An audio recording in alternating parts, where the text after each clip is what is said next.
নবীর কলিজার টুকরা মেয়ে ফাতেমা অসুস্থ, ফাতেমাকে দিবি আর ফাতেমারে বলবি ফাতেমা যেন আনারটা খায় আর আমার জন্য দোয়া করে। সুবহানাল্লাহ বলা যাবে? আল্লাহর ওলিদের নিকট দোয়া চাইতে হয়, দোয়া যদি করে কপালে লেগে যাবে। আলী আনার নিয়ে যাচ্ছে বাড়ির দিকে, কিছু দূর যাওয়ার পরে এক ফকির মিসকিন সামনে দাঁড়াইছে। আলী, হ্যাঁ কি তোমার কাছে খাবার কিছু আছে? আছে তো, তো দিবানি? করে মিয়া দিব কিভাবে, এটা তো নিয়ে যাচ্ছি নবীর মেয়ে ফাতেমার জন্য, অসুস্থ। আরে দাও না খাই। না না তোমাকে দেওয়া যাবে না, আল্লাহর হস্তে দিবা। আলী কোন আল্লাহর কথা বলছো আর কি না দিয়ে পারা যায়? সুবহানাল্লাহ বলা যাবে? আল্লাহর কথা বলছো আর কি না দিয়ে পারা যায়? আচ্ছা তাহলে দাও আল্লাহর হস্তে, আমি আনারটা খাই, আমিও তো ক্ষুধার্ত। আচ্ছা ফেরেশতারা খায় না? আলী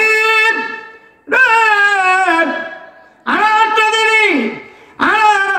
আলী ওই ব্যক্তির হাতে দিয়ে দিলেন। ওই ব্যক্তি বলছে, রে আলী আনারটা আমি খাবো, কিন্তু তোমার সামনে খাবো না। আলী রে,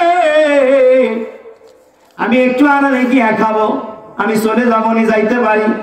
আলী বলছে, যাও, আমার সামনে খাবে না তো যাও, সমস্যা নেই, যাও চলে যাও। চলে গেলেন। একটু দূরে যাওয়ার পরে আরেকজন আসছে আলীর কাছে।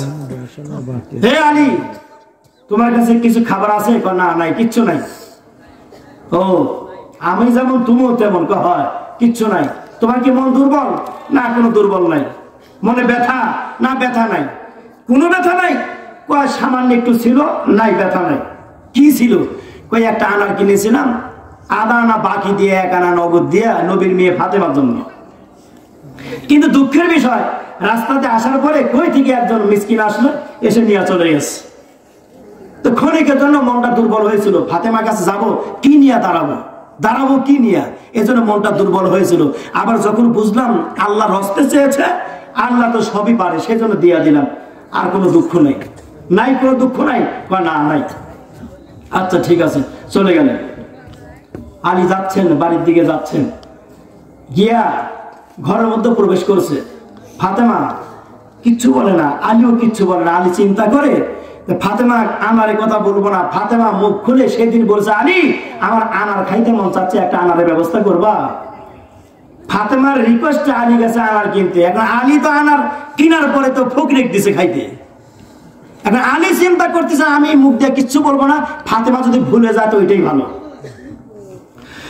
আলী ঘরে প্রবেশ করেছে। ফাতেমা আলীর দিকে তাকায়, কিছু বলতে পারে না। আলী ফাতেমার দিকে তাকায়, কিছু বলতে চায় না। আলীও চুপচাপ, ফাতেমাও চুপচাপ। কি হলো রে? দুইজন কেউ বলে না, কিচ্ছু বলে না। হযরত আলী চুপচাপ দাঁড়িয়ে আছে। এমন টাইমে কে জনের ঘরের দরজার সামনে দাঁড়াইয়া আলীকে বলছে, আলী রে, ঘরের দরজার বাইরে তোমার হাতটা বের করে দিবানি। আলী বলছে, হাত বের করে দিলে কি হবে? বলে তোমার হাতের উপরে একটা উপহার পড়বে। সুবহানাল্লাহ বলা যাবে? কি পড়বে? কি পড়বে? একটা উপহার পড়বে রে, হাতটা বের করে দাও।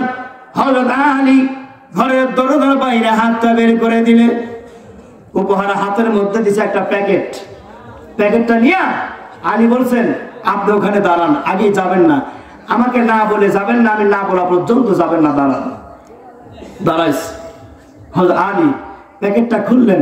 খোলার পরে দেখে ওই প্যাকেটের মধ্যে একটা দুইটা করে গুনতে 9টা আনার। সুবহানাল্লাহ বলুন না? কয়টা? কয়টা? ফকির দিছে কয়টা? আর ওই প্যাকেটের মধ্যে আছে কয়টা? 9টা। আর আমি আলোচনা ধরার আগে বলছিলাম, একের পরিবর্তে আল্লাহ কয়টা দেয়? 9টা দিলে 10 পূরণ আছে? 10 পূরণ নেই। হযরত আলী বলছেন, ওই পর্দার অপর পাশে থাকা পথিক আসনি? হ্যাঁ আসি তো। প্যাকেটটা নিয়ে যাও, তোমার প্যাকেটটা দিতে ভুল হয়েছে। সুবহানাল্লাহ বলি? প্যাকেটটা দিতে তোমার ভুল হয়েছে, এই প্যাকেটটা আমার না, তুমি রং নাম্বারে চলে আসছে, এটা আমার না। তখন ওই বহিরাগত লোক বলছে, আলী এটা তোমারই, এটা তোমার জন্যই আনা হয়েছে। আলী বলছেন আমার জন্য যদি হয় তাহলে আমার জন্য হইলে 9টা হবে না, আমার জন্য যদি হয় আসলেই যদি আমার জন্য হয় তাহলে প্যাকেটে আনার থাকতে হবে 10 পিস। সুবহানাল্লাহ কয় না? সুবহানাল্লাহ। জোরে বলো সুবহানাল্লাহ। সুবহানাল্লাহ। আমার জন্য যদি হয় কয় পিস থাকবে? 10। এ প্রতীক খেরে কোথায় ঘর কোথায় বাড়ি জানি না, কোথায় থেকে আসছো তুমি, আমার জন্য যদি প্যাকেট হয় আনার থাকবে 10 পিস, 1 পিস কম কেন, এটা আমার না, এটা নিবও না, যা নিয়ে যা। এখন ওই প্রতীক বলছে হে আলী আমি তোমার ঈমান পরীক্ষা করলাম, তোমার জন্য 10টাই বরাদ্দ হয়েছে, আমি একটা পকেটে রেখেছিলাম। সুবহানাল্লাহ। সুবহানাল্লাহ। একটা কোথায় রেখেছিলাম? পকেটে। তা আপনি আমি যদি 1 দেই কয় পাবো? কথা কয় না, কথা কয় না। কারণ কি জানেন? কারণ হলো একটা কারণ, এই একটা কারণ, সেটা হলো আপনার আমার নবীর নাম হযরত মুহাম্মদ সাল্লাল্লাহু আলাইহি সাল্লাম। অতীত যুগের নবীরা, নবীদের উম্মতরা একটা নেকি কাজ করলে একটা সওয়াব, দ্বিতীয় কোনো সওয়াব আর নাই। আর মুহাম্মদ সাল্লাল্লাহু আলাইহি সাল্লামের উম্মতেরা একটা যদি সওয়াবের কাজ করে কয়টা পায়? কমপক্ষে 10, 1-এর পরিবর্তে 10। খুশি না বেজার? কথা কয় না, খুশি না বেজার? মোহাম্মদ মানিক ফকির, নরিনা দক্ষিণ পাড়া, 500 টাকা। আল্লাহ তাআলা মোহাম্মদ মানিক ফকির, নরিনা দক্ষিণ পাড়া 500 টাকা করেছে দান। বাড়াই দিও মান, কোনদিন করো না বেঈমান, আরশের ছায় করিও দান। আল্লাহ বান্দা যে উদ্দেশ্য করে তোমার ঘর মসজিদে 500 টাকা দান করেছে, আল্লাহ মেহেরবানি করে বান্দার দান তুমি কবুল করে নাও, আমিন। ছোট মানুষ মারা গেছে, আল্লাহ একটা বাচ্চা ইন্তেকাল করেছে, এটাই মানে অল্প বয়সী মানুষ, সাইদুল ইসলাম নাম, মৃত্যু মোহাম্মদ সাইদুল ইসলাম, পিতা মৃত্যু আজিজুল সরদার, হানিফনগর, এখানে বাড়ি। 1,17,000 টাকা, 1 মন ধান। আল্লাহ তাআলা মেহেরবানি করে দান কবুল করে নাও, তামাম জিন্দেগির গুনাহ খাতা maaf করে দাও। আল্লাহ মেহেরবানি করে দানবীরের দান কবুল করে নাও। আল্লাহ সংসারে তুমি বরকত দান করিও, ও মালিক ক্ষেত খামারের মধ্যে বরকত দান করিও। তোমার ঘর মসজিদে 1 মন ধান আল্লাহ তাআলা নিয়াত করে ফেলেছে বান্দা, আল্লাহ সমস্ত প্রাকৃতিক দুর্যোগ হইতে হেফাজত করিও। আর 2,000 টাকা দান করেছে, দান কবুল করে নাও। আল্লাহ কাল হাসর কঠিন ময়দানে দানের উসিলা করে বান্দা সহ পরিবারের সকলকে তুমি maaf করে দিও, আমিন। এর মেয়ের জামাই 1000 নগদ 10,000 টাকা বাকি। আচ্ছা, সাইদুল সাহেবের মেয়ের জামাই 10,000 টাকা বাকি, 1000 টাকা নগদ। আয় আল্লাহ তাআলা মেহেরবানি করে বান্দার দান কবুল করে নাও, তামাম জিন্দেগির গুনাহ খাতাগুলো maaf করে দাও, জান্নাত হেফাজত করে আল্লাহ।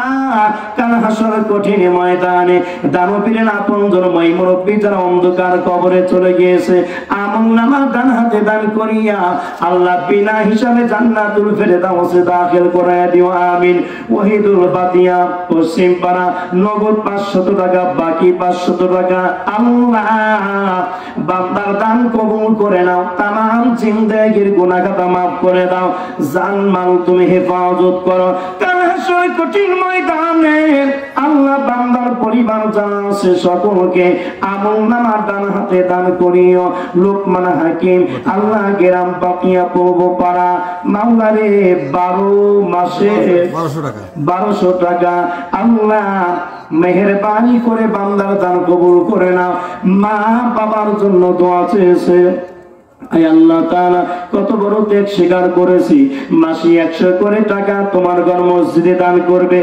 এখানে কে মালিক মেহেরবানি করে বান্দার ছোট যদি দানটা হয়ে থাকে, বড় ত্যাগ স্বীকার করেছি, কবুল করে নাও, কবুল করে নাও। আল্লাহ মা বাবাকে ক্ষমা করে দাও।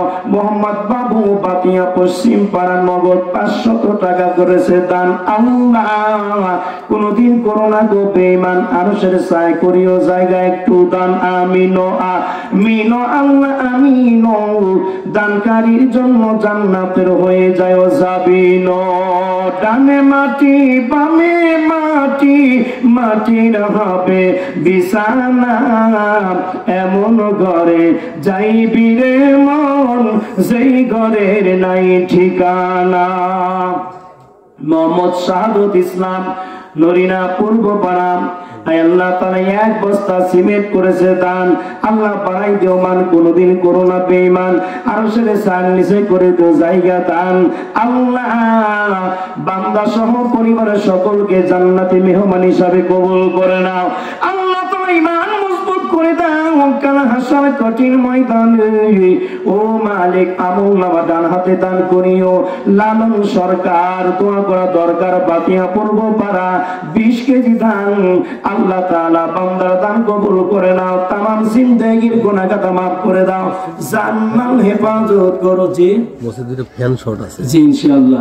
আল্লাহ জান্নাল হেফাজত করিও রে মাওলা। মেহেরবানি করে দানবীরদের দানগুলো কবুল করে নাও। আমিন। আল্লাহ মোহাম্মদ কানু মিয়া, বাতিয়া পশ্চিম পাড়া, নগদ 200 টাকা। কন্নু মিয়া, মোহাম্মদ কন্নু মিয়া, বাতিয়া পশ্চিম পাড়া, নগদ 200 টাকা, বাকি 1000 টাকা। আল্লাহ মেহেরবানি করে দান কবুল করে নাও। তামাম জিন্দেগীর গুনাহ খাতাগুলো maaf করে দাও। জান্নাল হেফাজত করো রে আল্লাহ।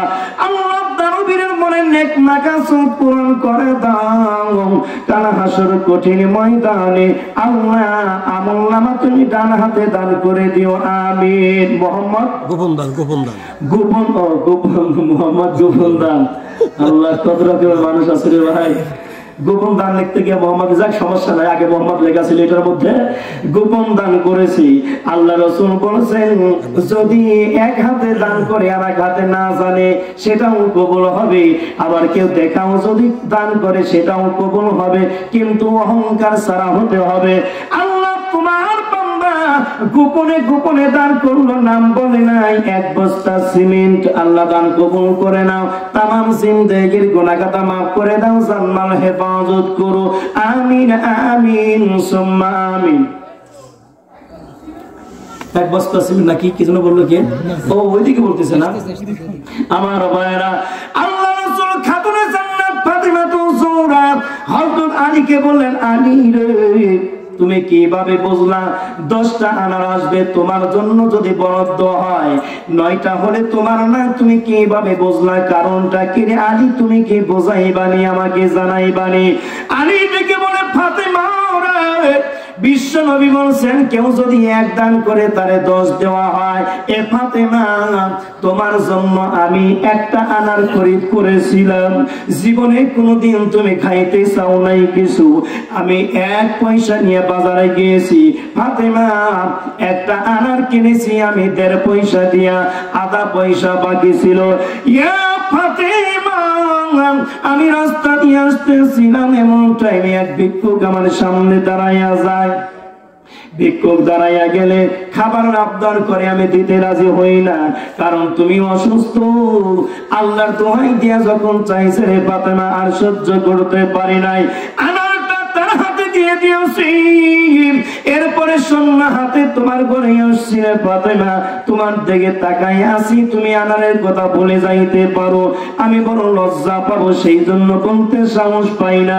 ফাতেমা বলে, আলী রে, তুমিও বলো না, আমিও চাই না, আমার শরণ আছে, আমি চাই নাই একটা কারণে। আলী রে, তোমার নিকটে 1টা আনার চাইছি, তুমি যদি না দিতে পারো তুমি লজ্জা পেয়ে যাইবা, সেই জন্য আমার মনে বড় ভয়, তোমার কাছে চাই না, কিন্তু মনে ঠিকই আছি।